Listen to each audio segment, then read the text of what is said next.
Si la capacidad de hacer buenas obras por parte de nosotros los creyentes no es de nosotros en ninguna manera, sino completamente del Espíritu de Cristo, y se necesita una influencia efectiva del mismo Espíritu Santo para obrar en nosotros tanto el querer como el hacer por su buena voluntad. Si aún aquellos de entre nosotros que alcancen un mayor grado de obediencia en esta vida, les falta mucho de lo que por deber estamos obligados a hacer.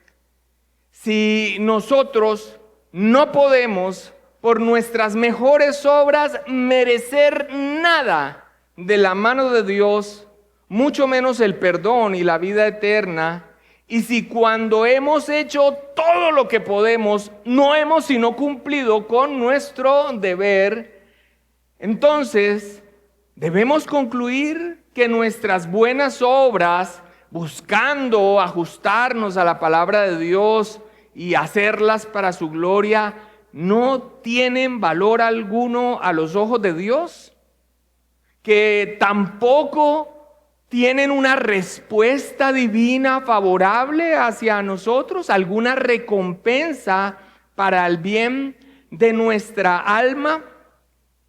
El párrafo 6 de nuestra Confesión de Fe Bautista de Londres de 1689, en este capítulo que hemos venido estudiando, que trata de las buenas obras, responde a estas interrogantes.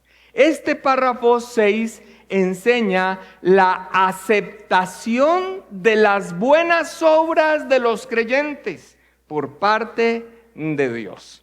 El párrafo responde a la atención que encontramos frente al entendimiento que hemos planteado inicialmente a través de estos cuestionamientos sobre nuestras buenas obras, y que es precisamente un resumen de lo que las buenas obras realmente no logran, todo lo que es contrario a lo meritorio, y responden a la atención que planteamos ante esas preguntas, pero el testimonio que también nos dan las Escrituras de que nuestras obras son aceptadas y recompensadas por Dios. Esto es lo que responde el párrafo, responde a la atención de ambos aspectos. Si nuestras obras son imperfectas, ¿cómo las acepta un Dios santo? Eso es lo que responde el párrafo 6. Iniciemos entonces nuestro estudio leyendo el párrafo. El párrafo 6 dice: no obstante, después de todo lo que hemos estado viendo en los párrafos anteriores, no obstante, por ser aceptadas las personas de los creyentes por medio de Cristo, sus buenas obras también son aceptadas en Él.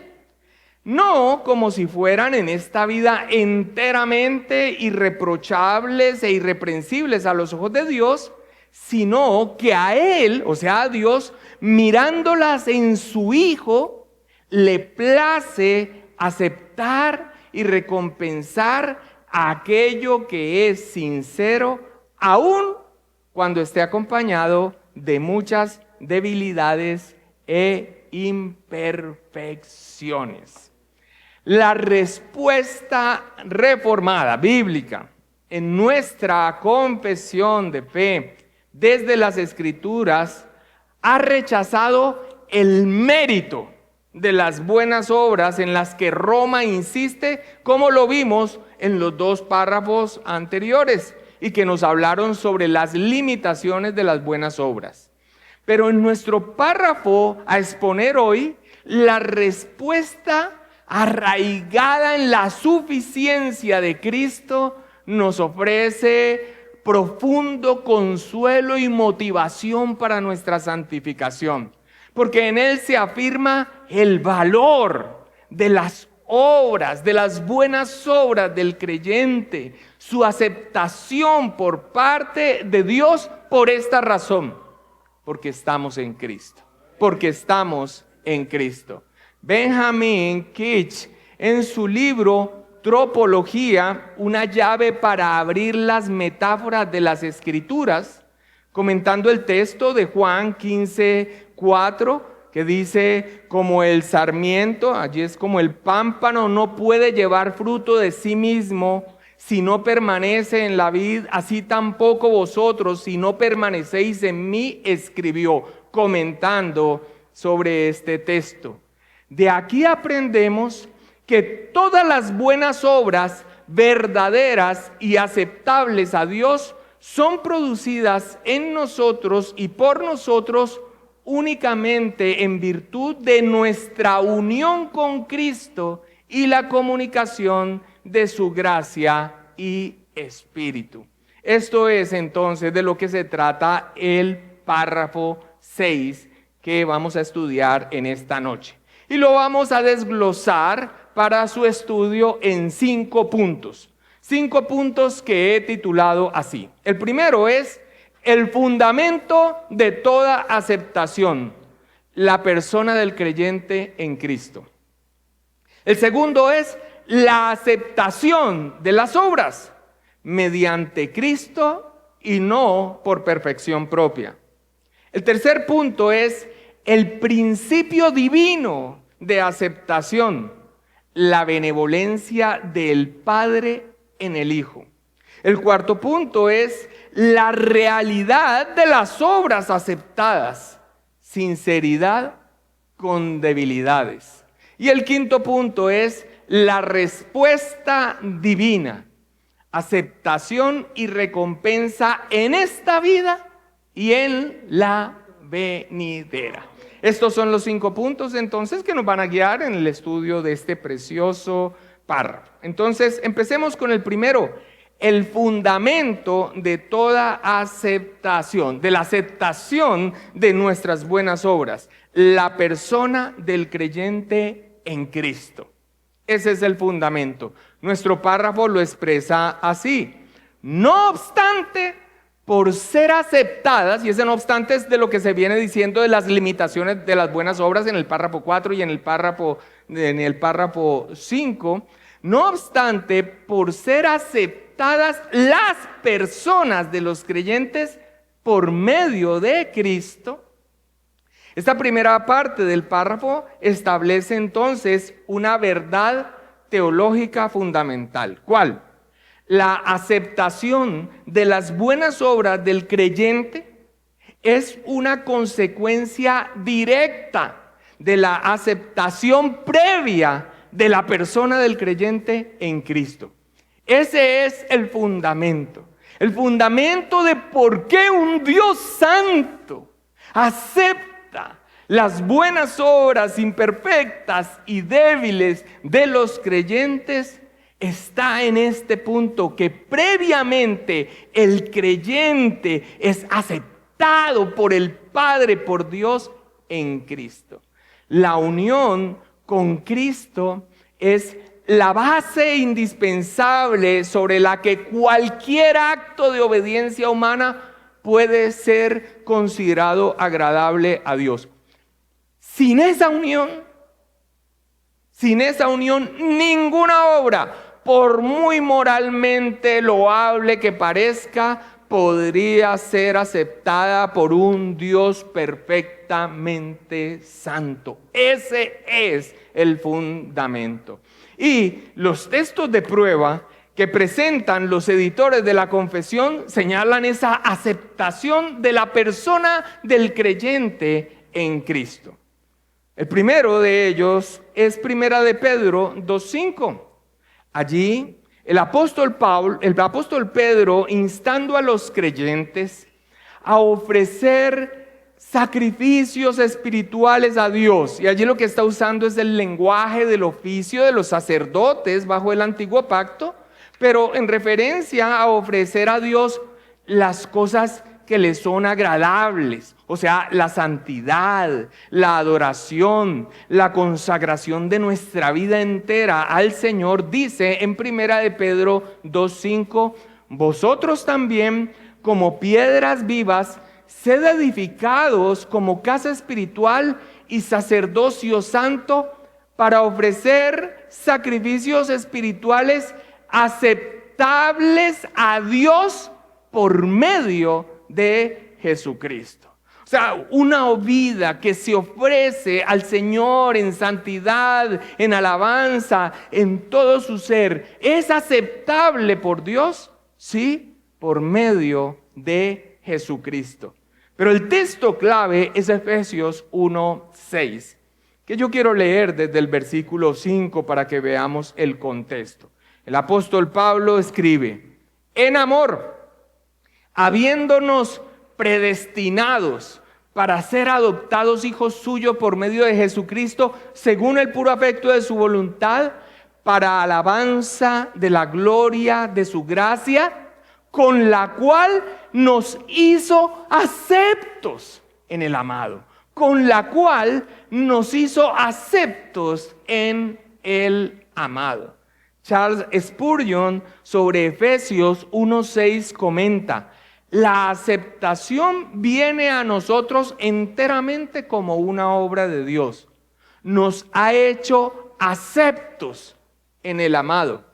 Nunca nos hicimos aceptables, ni podríamos haberlo hecho, sino que aquel que nos hizo primero en la creación, ahora nos ha hecho de nuevo por su gracia, y así nos ha hecho aceptos en el amado. Ahora, la fuerza de este texto de Efesios 1:6, que nos habla de nuestra aceptación en Cristo, ¿sabes dónde está? En que esa aceptación en Cristo es en el amado. En el amado. Esto significa que la aceptación de nuestras personas, y por extensión, como lo vamos a ver a continuación, de nuestras obras, es una extensión del deleite del Padre en Cristo. Mira, una de las enormes bendiciones para mi vida personal, en un entendimiento de la fe bíblica reformada, donde toda la gloria es de Dios, donde todo el actuar es de Dios, donde inclusive ese valor que nosotros podemos tener y esa aceptación ante Dios depende es de Dios mismo. Miren, amados hermanos, trae un sosiego, trae una paz enorme. Es en Cristo y el deleite del Padre por Cristo su Hijo, que nosotros somos aceptos. Somos aceptos en el amado. Y ese es el énfasis poderosísimo de este texto, que es en el deleite del Padre en su Hijo, que nosotros somos aceptos. John Owen expresó: nuestras personas deben ser primeramente aceptadas antes que nuestros servicios puedan ser aceptados. La aceptación de nuestras personas es el fundamento de la aceptación de nuestros deberes. Nehemías Cox expresó: la base de la aceptación de nuestras obras no es su perfección inherente, sino nuestra unión con Cristo, por la cual somos hechos agradables a Dios. ¿Cuál es entonces, amados hermanos, el fundamento de la aceptación de nuestras buenas obras por parte de un Dios santo, santo, santo? Nuestra unión con Cristo. La aceptación primero de nuestras personas en Cristo hace que nuestras obras, nuestras buenas obras, sean aceptados. Ese es el fundamento de la aceptación de nuestras buenas obras. Muy bien, punto número 2. La aceptación de las obras mediante Cristo y no por perfección propia. Voy a leer la primera parte del párrafo y después en pantalla aparece la que corresponde a este segundo punto. Leo desde el principio. No obstante, por ser aceptadas las personas de los creyentes por medio de Cristo, sus buenas obras también son aceptadas en Él. No como si fueran en esta vida enteramente irreprochables e irreprensibles a los ojos de Dios. La pregunta de cómo un Dios santo puede aceptar las obras imperfectas de seres humanos pecadores se responde con la frase en el amado. En el amado. Eso apunta directamente, hermanos, a la doctrina de la justicia de Cristo imputada a nuestro favor. Dios declara justo al pecador basándose únicamente en la justicia de Cristo, que se le atribuye, se le acredita a la cuenta del creyente. Por lo tanto, cuando Dios mira las obras del creyente, las ve a través del lente de la perfección de Cristo. La obediencia inmaculada de Cristo y su muerte sacrificial cubren las deficiencias de las obras del creyente, haciéndolas aceptables. Miren, hermanos, nosotros servimos al Señor en lo que podemos servir. Y esto no se circunscribe solamente a la iglesia y al culto público, en nuestras vidas, con todo nuestro ser, cumpliendo los roles que cada uno de nosotros tenemos, siendo testimonio, viviendo como hijos de Dios. Nosotros servimos al Señor con amor, pero nosotros nos damos cuenta que frecuentemente lo que nosotros hacemos no es todo lo que pudiéramos haber hecho. O finalmente, en la intimidad con Dios a solas, nosotros nos damos cuenta que estaba mezclado con algo de orgullo o de interés o alguna otra cosa, porque aunque lo hacemos para el Señor con amor, hay un remanente de pecado en nosotros. Ahorita nos referiremos a eso. Mis amados hermanos, qué consuelo tan grande saber que no es por una bondad inherente, una perfección inherente a lo que nosotros hacemos que es aceptada. No, es porque se nos ve a través de Cristo. Es porque las justicias de Cristo, porque toda su obra es a través de esto que se purifica todo ante los ojos del Santo Dios y que entonces son recibidas.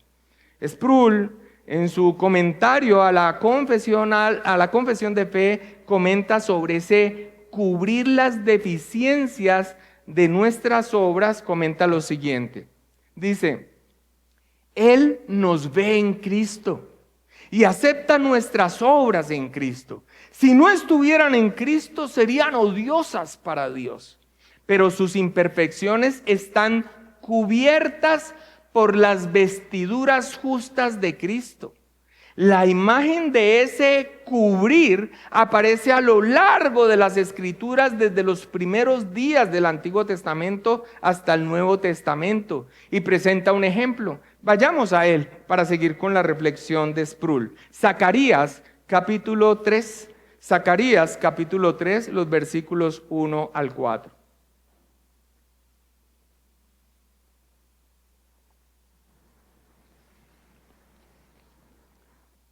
Ese aspecto de las imperfecciones cubiertas por una vestidura. Zacarías 3, 1 al 4 dice: Me mostró al sumo sacerdote Josué, el cual estaba delante del ángel de Jehová, y Satanás estaba a su mano derecha para acusarle. Y dijo Jehová a Satanás: Jehová te reprenda, oh Satanás. Jehová, que ha escogido a Jerusalén, te reprenda. ¿No es este un tizón arrebatado del incendio? Y Josué estaba vestido de vestiduras viles y estaba delante del ángel. Y habló el ángel y mandó a los que estaban delante de él diciendo: Quitadle esas vestiduras viles. Y a él le dijo: Mira que he quitado de ti tu pecado y te he hecho vestir de ropas de gala.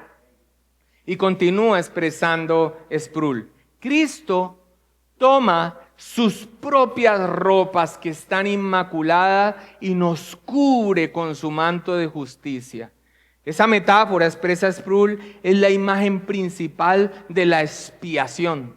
En el Antiguo Testamento, la tapa del arca del pacto era el propiciatorio, donde se presentaba el trono de Dios como su trono de juicio. En el día de la expiación, el sumo sacerdote se dirigía al propiciatorio, ponía sobre él la sangre del sacrificio. Eso simbolizaba la cobertura que recibimos mediante la justicia de Cristo, ser cubiertos. La única manera en que nuestra justicia es aceptable a Dios es si se realiza en y por medio de Cristo. Estamos vestidos con vestiduras de justicia, las de Cristo, sus justicias imputadas a nosotros. Así que las buenas obras del creyente son aceptadas por Dios, pero no porque alcancen un estándar de perfección sin mancha en sí mismas en esta vida. Su aceptación es en Él, en Cristo. Cristo es el mediador que presenta y purifica nuestras ofrendas. Bendito Dios. Benjamin Kitch al respecto expresó: Dios no acepta nuestras obras porque sean perfectas, sino porque somos perfectos en Cristo. Y nuestras obras, siendo fruto de su Espíritu en nosotros, son llevadas a la presencia de Dios sobre los hombros de nuestro gran sumo sacerdote. En el mismo sentido, John Owen expresó: todas las buenas obras de los creyentes son fruto de la unión con Cristo y de la habitación de su Espíritu en ellos. Son aceptables a Dios no por ninguna excelencia inherente en ellas mismas, sino porque proceden de su Espíritu y gracia y son perfumadas con la mediación de Cristo.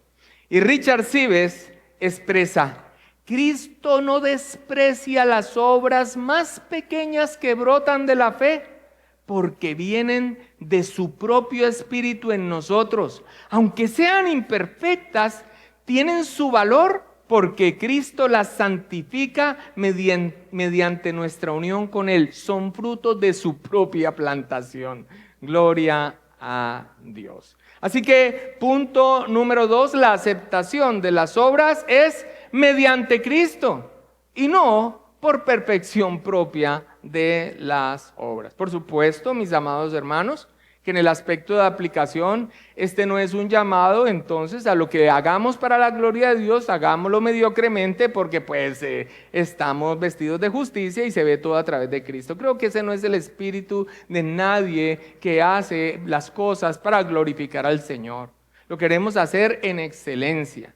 Pero aún cuando nosotros vemos la debilidad de nuestras buenas obras, poder saber que está asegurada su aceptación por los méritos de Cristo, por nuestra unión con Cristo, mis amados hermanos, esa es una excelente noticia, ese es un consuelo y ese es un impulso para decir: no, pues yo así, tan imperfecto y yo con todo este remanente de pecado y estas cosas, pues esto no significa nada. No, como lo veremos más adelante, si se hace de un corazón purificado por la fe y buscando glorificar al Señor, seguro serán imperfectas, pero serán recibidas, porque no se reciben por alguna perfección en ellas mismas, sino por nuestra unión con Cristo. Muy bien, punto 3, el principio divino de aceptación. ¿Por qué Dios las acepta? Bueno, la benevolencia del Padre en el Hijo. Ese es el principio divino de la aceptación. La benevolencia del Padre en el Hijo. El párrafo lo expresa cuando dice: sino que a Él, mirándolas en su Hijo, le place aceptar y recompensar. Le place aceptar. Fue la determinación soberana de Dios en la eternidad pasada en el pacto eterno de redención, recibir el cumplimiento de las estipulaciones de ese pacto, la obra del Hijo a nuestro favor, y eso por repercusión incluye nuestras buenas obras. Es la determinación soberana de Dios de aceptar. Ahora, empezamos con lo más profundo, de aceptar lo que determinó en el seno de la Trinidad, que el Hijo cumpliera las estipulaciones del pacto que estableció en sí mismo para redimirnos. Eso fue porque le plació y las acepta para nuestra salvación, pero por repercusión eso incluye incluso nuestras buenas obras. Lo que vamos a recordar a continuación tiene el propósito de acabar de desvirtuar cualquier atisbo de merecimiento, de méritos en nuestros actos. No, ¿cuál es el principio de la divina aceptación? Le plació, no por méritos. En el capítulo 7 que trata del pacto de Dios, en el párrafo 1, un texto muy importante para nosotros en nuestra confesión de fe, expresa: la distancia entre Dios y la criatura es tan grande que aun cuando las criaturas racionales le deben obediencia como a su creador, sin embargo, estas nunca podrían haber logrado la recompensa debida, a no ser por alguna condescendencia voluntaria por parte de Dios que a él le ha placido expresar en forma de pacto. Richard Barceló se expresa: no es por ninguna necesidad de la naturaleza que Dios hace pacto con los hombres, sino por su propio beneplácito. Es una condescendencia de Dios. En el pacto de obras, la permanencia en obediencia por parte de Adán hubiese recibido de parte de Dios como una condescendencia vida eterna. Quebrantado ese pacto por la desobediencia de Adán, fue la voluntad de Dios en el pacto eterno de redención el recibir o aceptar la obra de su Hijo a nuestro favor. Ese es el pacto de gracia. Ese pacto de gracia es un acto de voluntad soberana de Dios para glorificarse a sí mismo, salvando pecadores por la gracia a través de su Hijo Jesucristo. A Él le plació, no es una necesidad de su naturaleza. Y esto cobija la aceptación en virtud de nuestra unión con Cristo de nuestras buenas obras. ¿Cuál es entonces el principio divino en Dios de la aceptación? La benevolencia de Dios. Le plació en su infinita generosidad y misericordia, en su gracia, así le plació. Y hemos expresado en cuanto a salvación, porque eso repercute en cuanto a las buenas obras. También porque le place hacerlo así. Stephen Charnock expresa: Dios no es un acreedor que deba recibir nuestras obras como pago. Él es el creador que en su soberana voluntad se complace en honrar a su Hijo, aceptando lo que viene de su Espíritu en nosotros. No hay compulsión en Dios, solo amor libre. O sea, no es impulsado por nada externo a Él. Amor libre es una expresión de su libre voluntad. O sea, así lo quiso, le plació. Samuel Rutherford expresa: Dios es tan infinitamente feliz en sí mismo que no necesita nuestras buenas obras para satisfacción. Sin embargo, en su misericordia ha establecido que sean gratas a sus ojos, no por lo que son en sí mismas, sino porque son fruto de su Espíritu en nosotros y están cubiertas con la justicia de Cristo. Contrario a este entendimiento, la teología católico-romana define la gracia que obra en el hombre como una cualidad o poder sobrenatural infundido en el hombre, que le permite al hombre realizar acciones necesarias para la salvación. Eso es lo que ellos le llaman la gracia infusa. Esa gracia, aunque divina en origen, requiere la cooperación, según Roma, de la voluntad humana para ser efectiva y para producir obras meritorias.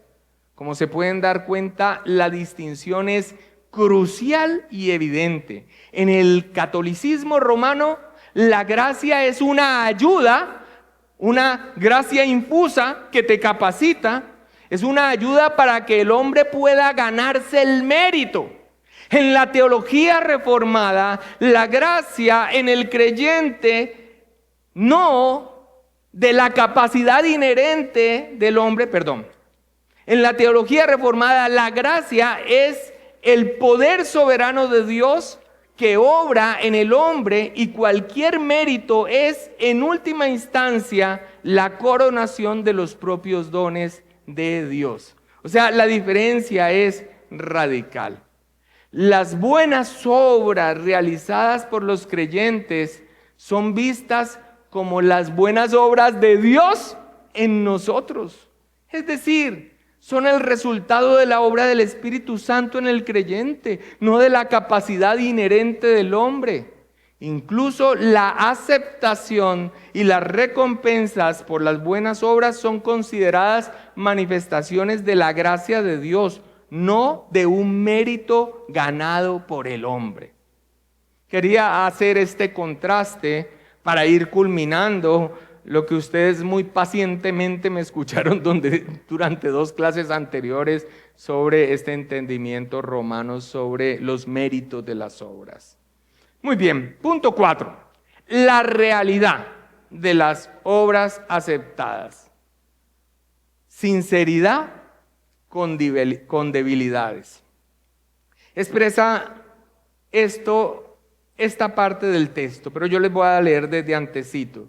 Sino que a él, mirándolas en su Hijo, le place aceptar y recompensar aquello que es sincero, aun cuando esté acompañado de muchas debilidades e imperfecciones. Vuelvo a leer desde antes. ¿Qué estamos viendo el punto? La realidad de esas obras que Dios acepta. ¿Cuál es esa realidad? Que hay sinceridad, pero con debilidad. Sino que a él, mirándolas en su Hijo, le place aceptar y recompensar aquello que es sincero, aun cuando esté acompañado de muchas debilidades e imperfecciones. E inmediatamente surge la pregunta, ¿en qué sentido las buenas obras son sinceras? Es en el siguiente párrafo, el párrafo 7, que habla de las obras hechas por los hombres no regenerados, donde encontramos respuesta a esto. El pastor Pablo, al exponer el estándar de las buenas obras, lo que las buenas obras son, recurrió a ese párrafo, porque allí se nos dan las características de lo que una buena obra es, sumado a lo que el párrafo 1, que básicamente es que las buenas obras son las que Dios ha ordenado en su santa palabra, explica. Pero en el párrafo 7 nos dice de manera negativa por qué una obra hecha por un hombre no regenerado, aunque sea algo que Dios ordena, no agrada a Dios. Y aunque lo dice de manera negativa, nos da allí las claves para saber algo esencial de qué es una buena obra o cuándo es una buena obra. En ese párrafo 7 que ya expuso el pastor Pablo Andrés, dice, por no proceder de un corazón purificado por la fe y no ser hechas de una manera correcta, de acuerdo con la palabra, ni para un fin correcto, la gloria de Dios.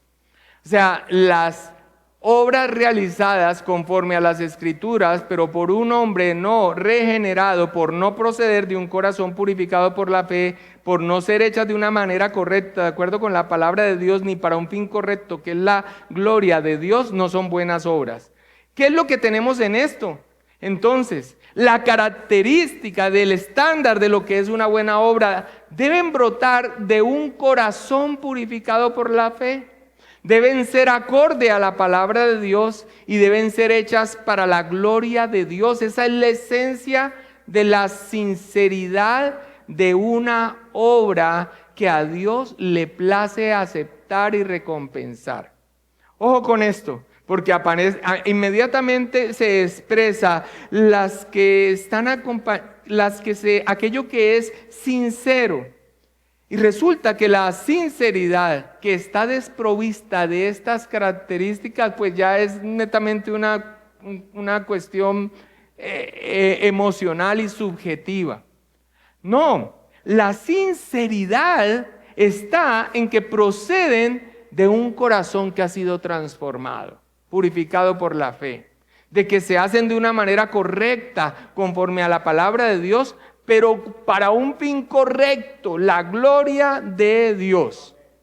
Ahora, eso se confirma en nuestros estándares confesionales.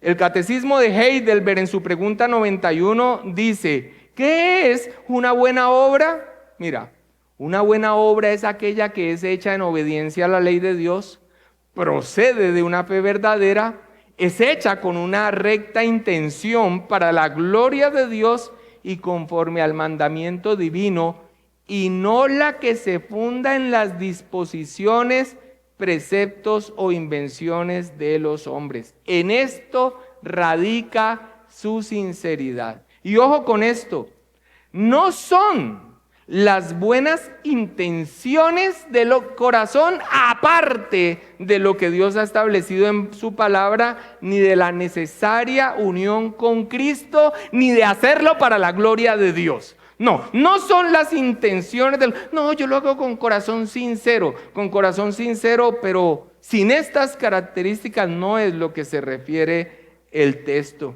Ya se habló de esto al exponer el final del párrafo 1, que dice: y no las que sin la autoridad de ésta han inventado los hombres por un fervor ciego o con cualquier pretexto de buenas intenciones. Ahí, de primerazo. Y el principio de nuestro párrafo que dice: no obstante, por ser aceptadas las personas de los creyentes por medio de Cristo, sus buenas obras también son aceptadas en Él. O sea, proceden de una fe verdadera, proceden de un corazón purificado por la fe. Se hacen conforme a la palabra del Señor y buscando glorificar a Dios. Esa es la sinceridad. Esa es la sinceridad. Pero el otro aspecto de la realidad de nuestras buenas obras que se señala en ese punto no solamente es su sinceridad, debe ser así, pero que a pesar de su sinceridad son débiles. Dice el final del párrafo, y esta es la realidad como lo estamos viendo desde el punto anterior, que es el mismo 4, aun cuando esté acompañado de muchas debilidades e imperfecciones. Y esto lo expusimos en detalle al tratar la parte final del párrafo anterior en la enseñanza pasada. Y en cuanto son hechas por nosotros, son impuras y están mezcladas con tanta debilidad e imperfección que no pueden soportar la severidad del juicio de Dios. Allí explicamos que es la corrupción de la naturaleza que permanece en nosotros durante esta vida, en los que son regenerados, la razón de la imperfección e impureza de nuestras buenas obras. Esa es su debilidad. Sam Renihan, en su libro El misterio de Cristo, su pacto y su reino, expresó: Dios no requiere perfección absoluta en esta vida para la aceptación de nuestros servicios. Él considera la sinceridad de nuestro corazón y la dirección de nuestros esfuerzos hacia su gloria, cubiertos por la obediencia perfecta de Cristo. Y finalizamos con el punto 5, que aunque dentro del párrafo ya se mencionó, quise dejar como conclusión de la enseñanza porque nos anima, porque nos impulsa a buscar agradar a Dios con nuestras buenas obras, aunque hemos rechazado todo aspecto meritorio. Ese quinto punto es la respuesta divina. ¿Cuál es la respuesta divina? Aceptación y recompensa en esta vida y en la venidera.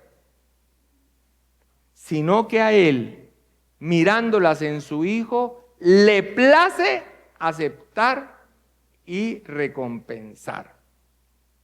A Dios le plació no solo aceptar, sino recompensar. Es una manifestación de su gracia y generosidad. Los dos textos de prueba que presentan los editores de la confesión señalan el reconocimiento divino de las buenas obras de los creyentes en Cristo y su recompensa en esta vida y en la eternidad. El primero es Efesios 6:10, porque Dios no es injusto para olvidar vuestra obra y el trabajo de amor que habéis mostrado hacia su nombre, habiendo servido a los santos y sirviéndoles aún. El escritor inspirado de Hebreos, después de haber advertido seriamente sobre aquellos que dan marcha atrás de la fe, se dirige a aquellos que permanecen fieles a pesar de las circunstancias adversas. Les inicia diciendo en Hebreos 6:9, pero en cuanto a vosotros, oh amados, estamos persuadidos de cosas mejores y que pertenecen a la salvación, aunque hablamos así. Dios entonces les ha preservado, afirmado en la fe. Las obras y el trabajo de amor que han mostrado hacia su nombre, del cual nos habla el texto, han dado evidencia de su fe genuina. Dios ha dispuesto para ellos cosas mejores, como dice el versículo 9, aquellas que pertenecen a la salvación, precisamente la perseverancia de sus almas en la fe, el gozo de buscar agradar a Dios a pesar de que todo se venga encima, la fortaleza de la comunión con Dios que experimentan al hacer su voluntad. Esa es una recompensa de Dios en esta vida. Samuel Rutherford expresaba: cuando caminamos en sus mandamientos, Él se revela a nosotros de manera más dulce. Y este texto quiero que lo leamos, Primera de Juan 3:21 al 22. Allí el apóstol Juan, señalando que nuestras obras de amor en hechos nos afirman en que somos de la verdad y nuestros corazones se aseguran delante de Él, dice lo siguiente. Primera de Juan 3:21 al 22. Amados, si nuestro corazón no nos reprende, confianza tenemos en Dios, y cualquiera cosa que pidiéremos la recibiremos de Él, porque guardamos sus mandamientos y hacemos las cosas que son agradables delante de Él. Ahora, por supuesto que la luz de toda la Escritura no hace que nosotros torzamos este texto pensando que todo lo que nosotros pidamos, incluso en nuestros deleites que están fuera de la voluntad del Señor, van a ser respondidos por Él. Creo que eso es algo ya claro para nosotros. Pero claramente nuestras buenas obras, nuestra obediencia al Señor, a Dios le ha placido no solamente aceptarlas, sino recompensarlas en esta vida. Y eso en cuanto a nuestra vida aquí, pero también y especialmente su recompensa en la vida venidera. Y el texto de prueba que presentan los editores de la Confesión de Fe es Mateo 25:21, y su Señor le dijo: bien, buen siervo y fiel, sobre poco has sido fiel, sobre mucho te pondré. Entra en el gozo de tu Señor. Nehemías Cox, en La Verdad Vindicada, expresó: se concede que Dios recompensará con gracia las buenas obras de los creyentes, de modo que además de ese gozo y gloria a los que todos los santos acceden de manera inmediata en virtud de su interés en Cristo, cada uno recibirá una corona sobreañadida según su obra. Y antes de entrar en la parte final y en la reflexión final, voy a detenerme una vez más en la recompensa. Dios no solamente le ha placido recibir, sino recompensar. ¿Cuál es la recompensa que Dios da de nuestro buen proceder desde un corazón purificado por la fe, conforme a su palabra y para la gloria de Dios? Mis amados hermanos, Él nos permite perseverar en la fe. Porque estas obras que agradan al Señor, en nosotros que está el Santo Espíritu de Dios, saber que estamos haciendo lo que es agradable ante los ojos de Dios, nos impulsa, se fortalece nuestra fe para continuar adelante. Además de eso, cuando nosotros decimos que buscamos a Dios, le buscamos no solamente para conocerle en su palabra, sino que le buscamos haciendo lo que a Él le agrada. Por lo tanto, cuando hacemos lo que a Él le agrada, es una búsqueda que es efectiva. Y eso que es una búsqueda, pero realmente es Él quien siempre está allí. Pero cuando nosotros hacemos las cosas bien, para la gloria del Señor, buscando glorificar al Señor, sabemos que le estamos agradando y sabemos que está allí muy cerca, muy agradado. Y sabemos que no hay ningún mérito en esto, sino que a Él le place por su Hijo Jesucristo. Pero además de eso, la fortaleza de estar en comunión con Dios, caminando como sabemos que a Él le agrada, la fortaleza que esto nos da para seguir haciendo su voluntad es algo extremadamente valioso. No importa si tiene un efecto negativo de este mundo y de los que son hostiles a Dios, pero hay una fortaleza en esa comunión con Dios. Y eso aquí, como recompensa. Pero en la vida venidera, en esa expresión, sobre poco has sido fiel, creo que todos, aún los más grandes hombres que Dios haya usado, verán su obrar para la gloria de Dios y tendrán que decir en lo profundo de su ser: ha sido poco, venir con este poco, pero que la respuesta de Dios sea: en lo mucho te pondré, en lo mucho te pondré. ¿Cuál será la naturaleza de esa recompensa?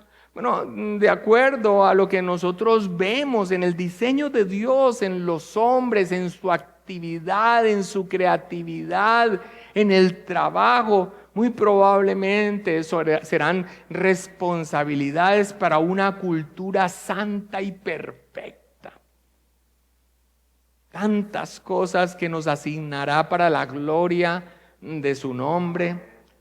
Dice la palabra que los puso sobre una ciudad o sobre otras ciudades, mostrando incluso un reconocimiento de esa labor y de ese esfuerzo que es recompensado también allá. Ahora, hermanos, todos allá disfrutaremos de la plenitud y de la gloria. Pero entendiendo el aspecto de la actividad y una cultura perfecta y santa, ni se imagine que usted está con una arpita así en una nube totalmente estático y pasivo, en lo absoluto. Seguro habrá deporte, seguro habrá música, seguro habrá arquitectura, seguro habrá una cantidad de cosas en perfección, y algunos muy seguramente como recompensa de su esfuerzo aquí buscando glorificar al Señor, estarán frente a muchos de esos proyectos dándole gloria a Dios. Me gustó mucho y quiero terminar con esto, la reflexión de Archibald Alexander Hodge sobre lo que hemos venido hablando. Permítanme leérselas, pero va a ir apareciendo en pantalla. Dice: Dios promete recompensar al cristiano, así como un padre promete recompensar a su hijo por hacer lo que es su deber y lo que es solo para su propio beneficio. Dios ha establecido una cierta proporción misericordiosa entre la gracia dada en la recompensa y la gracia dada en los santos ejercicios del corazón y la vida, pero ambas son dadas por igual por amor a Cristo. Esta proporción se ha establecido así: a mayor gracia de obediencia, mayor gracia de recompensa; a mayor gracia en la tierra, mayor gloria en el cielo. Porque Dios así lo quiere y porque la gracia otorgada y ejercida en la obediencia prepara al alma para recibir la gracia adicional otorgada en la recompensa. Me parece maravilloso. Hermanos, lejos de desanimarnos al ver que nuestras mejores obras están marcadas por debilidad, esta verdad que hemos visto en esta noche debe llenarnos de una profunda gratitud y un santo fervor para hacer lo que es agradable a los ojos de Dios. Porque el mismo Dios que en Cristo nos ha hecho aceptos como hijos suyos, se ha complacido también en aceptar y recompensar aquellas obras sinceras que brotan de la fe y del amor a su nombre, aun con todas sus imperfecciones. Por tanto, hermanos, animémonos por esa gracia que cubre nuestras deficiencias. Sostengamos con humildad y gozo la buena batalla de la fe, abundando en toda buena obra, no para ganar mérito alguno, lo cual es imposible, sino para mostrar la excelencia de aquel que nos salvó.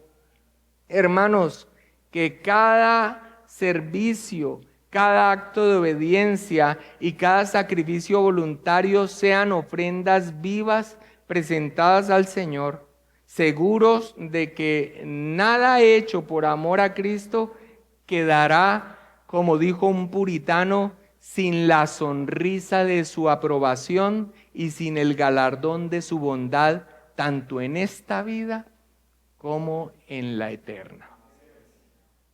Amén.